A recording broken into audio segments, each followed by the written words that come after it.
Hi hello everyone, welcome back to my channel. నేను మీ swimming coach Nani. So చాలామంది అడుగుతున్నారు అనమాట, సార్ మీరు వీడియోస్ ఏమీ అప్లోడ్ చేయట్లేదు ఏంటండి రీసెంట్గా అనేసి. ఏంటంటే నాకు ఎవరిని అసిస్టెంట్ స్విమ్మింగ్ కోచెస్ని పెట్టుకొని కోచింగ్ ఇవ్వడం అనేది ఇష్టం లేదండి. ఫస్ట్ మెయిన్లీ ఇంకోటి ఏంటంటే, నా దగ్గర స్విమ్మింగ్ ఎవరైతే నేర్చుకోవడానికి వచ్చారో ఫస్ట్ వాళ్ళ మీద కాన్సన్ట్రేషన్ చేయాలి. పిల్లలు మంచిగా స్విమ్మింగ్ నేర్చుకోవాలి. వాళ్ళకి నేను ఫ్రీగా ఏమీ నేర్పట్లేదు, వాళ్ళ దగ్గర ఫీజు తీసుకునే కోచింగ్ ఇస్తున్నాను. సో వాళ్ళు పేరెంట్స్ హార్డ్లీ ఎర్నింగ్ మనీ నాకు ఇస్తున్నారు, కొంత ఎర్నింగ్స్. సో వాళ్ళు కొంత ఫీజు పే చేసి క్లాసెస్ తీసుకుంటున్నారు. సో ఆ టైంలో నాకు వీడియోస్ తీయడానికి అవ్వట్లేదు అనమాట. సో నా ఫోకస్ అంతా ఫస్ట్ కిడ్స్ నేర్చుకోవాలి, పర్ఫెక్ట్గా నేర్చుకోవాలి, వాళ్ళు బేసిక్ స్విమ్మింగ్ నేర్చుకోవాలి అనే దాని మీదే ఉంటుందన్నమాట. అండ్ ఇంకోటి చూస్తున్నారు కదా, క్యాంప్ రన్ అవుతున్నప్పుడు కొంతమంది ఫాస్ట్గా స్విమ్మర్స్ ఉంటారు, స్లో స్విమ్మర్స్ ఉంటారు. అండ్ 3 years కిడ్స్ దగ్గర నుంచి మనం కోచింగ్ ఇవ్వడం అనేది జరుగుతుంది. సో ఇక్కడ చూసారంటే మీరు 3 years కిడ్స్ దగ్గర నుంచి 8 years వరకు ఉన్నారు. సో ఒక్కొక్కరు ఒక్కొక్క కేటగిరీ అనమాట. అంటే కొంతమంది పిల్లలు చేస్తారు, కొంతమంది పిల్లలు స్లోగా చేస్తారు. సో ప్రతి ఒక్కరిని చూసుకుంటూ ఎవరు ఫాస్ట్గా చేస్తారు, ఎవరు స్లోగా చేస్తారు అని ప్రతి ఒక్కరిని అబ్జర్వ్ చేస్తూ డివైడ్ చేసుకుంటూ కోచింగ్ ఇవ్వడం అనేది చేస్తున్నానండి. మ్యాక్సిమం 100కి 100% అనేది రిజల్ట్ రావడానికి నేను ట్రై చేస్తాను. అండ్ ప్రతి ఒక్కరిని ప్రతి కిట్ని కూడా నేను అబ్జర్వ్ చేస్తూ ఉంటాను. వాళ్ళు చేస్తున్నారు కదా అని వదిలేయడం అనేది జరగదు.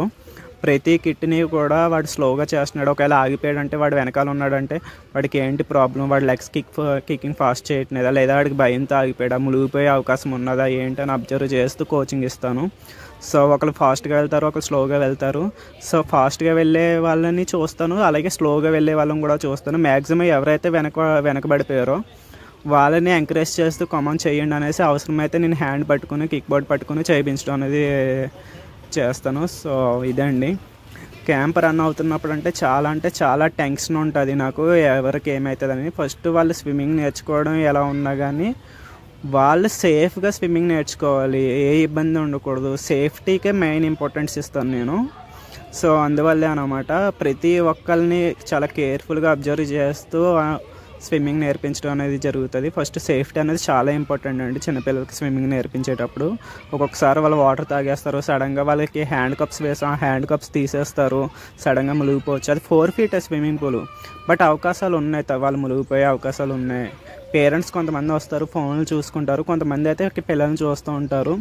సో మ్యాక్సిమం నేనైతే క్లాస్ జరుగుతున్నప్పుడు మీ పిల్లల మీదే మీ కాన్సన్ట్రేషన్ పెట్టండి, మీ పిల్లలు ఎలా చేస్తున్నారు ఏంటని చూడండి అనేసి చెప్తూ ఉంటాను అనమాట ప్రతి పేరెంట్కి కూడా. ఖచ్చితంగా పేరెంట్ ప్రతి ఒక్కరు కూడా క్యాంప్ జరుగుతున్నప్పుడు ఎవరైతే పేరెంటో లేకపోతే గార్డియన్నో ఎవరో ఒకరికి కనీసం వచ్చి కూర్చోవాలండి. మీరు హెల్ప్ చేసినా చేయకపోయినా కానీ జస్ట్ వాళ్ళని చూస్తూ ఉండాలి, అబ్జర్వ్ చేస్తూ ఉండాలి అనేసి చెప్తాను. అలాగే ఎవరినైనా సపోర్టింగ్ కోచింగ్ తీసుకుని వెళ్దామా అనేసి అనుకుంటే పేరెంట్స్ డైరెక్ట్ చెప్తారు, సార్ మీరు ఒకరు ఉంటే సరిపోతుందండి అనేసి. సో మ్యాక్సిమం నాకు అయినంత వరకు, నాకు టైం ఉన్నంత వరకు మ్యాక్సిమం 100కి 100% నేనే డైరెక్ట్గా పిల్లలకి కోచింగ్ ఇవ్వడానికి అయితే ట్రై చేస్తాను. Thank you so much. నేను మీ స్విమ్మింగ్ కోచ్. ఇలాగే సపోర్ట్ చేస్తూ ఉండండి, నా వీడియోస్ చూస్తూ ఉండండి. అండ్ స్విమ్మింగ్ ఛానల్ పెట్టడానికి మెయిన్ ఉద్దేశం ఏంటంటే, నా యూట్యూబ్ ఛానల్ చూసైనా కానీ చివరిలో ఉన్న వాళ్ళు, అంటే దూర ప్రాంతాల్లో ఉన్న వాళ్ళు, స్విమ్మింగ్ పూల్స్ అవి అవైలబుల్గా లేని వాళ్ళు నా వీడియోస్ చూస్తూ కనీసం బేసిక్ నాలెడ్జ్ అయినా స్విమ్మింగ్ ఎలా